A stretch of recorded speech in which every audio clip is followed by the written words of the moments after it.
Ukraine যুদ্ধে ব্যাপক ব্যবহারের মাধ্যমে আন্তর্জাতিক অঙ্গনে আলোচনায় আসা শাহেদ 136 ড্রোন এখন মধ্যপ্রাচ্যেও নতুন করে উত্তেজনা সৃষ্টি করছে।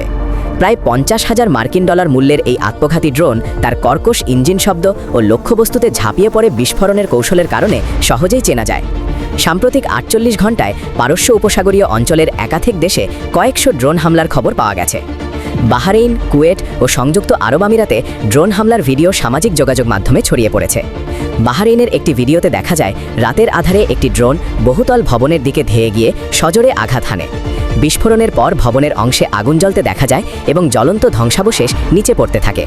আরেকটি ভিডিওতে মার্কিন নৌবাহিনীর ৫ম নৌবহরের সদর দপ্তরের ওপর দিয়ে একটি ড্রোন উড়ে গিয়ে একটি রাডার গম্বুজে আঘাত করার দৃশ্য দেখা গেছে। সংযুক্ত আরব আমিরাত জানিয়েছে তাদের লক্ষ্য করে ছোড়া 689টি ড্রোনের মধ্যে 645টি ভূপাতিত করা হয়েছে, তবে 44টি ড্রোন লক্ষ্যবস্তুতে আঘাত হানতে সক্ষম হয়েছে। বিশ্লেষকদের মতে যুক্তরাষ্ট্র ও তার আঞ্চলিক মিত্রদের ওপর চাপ সৃষ্টি এবং প্রতিরক্ষা সক্ষমতা যাচাই করতেই এই কৌশল নেওয়া হয়েছে।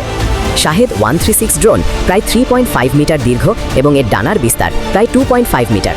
এটি সর্বোচ্চ 2000 কিলোমিটার পর্যন্ত উঠতে সক্ষম এবং প্রায় 50 কেজি বিস্ফোরক বহন করতে পারে। বড় ভবন বা অবকাঠামো ক্ষতিগ্রস্ত করার জন্য এটি যথেষ্ট হলেও সম্পূর্ণ ধ্বংস করার মতো শক্তিশালী নয়।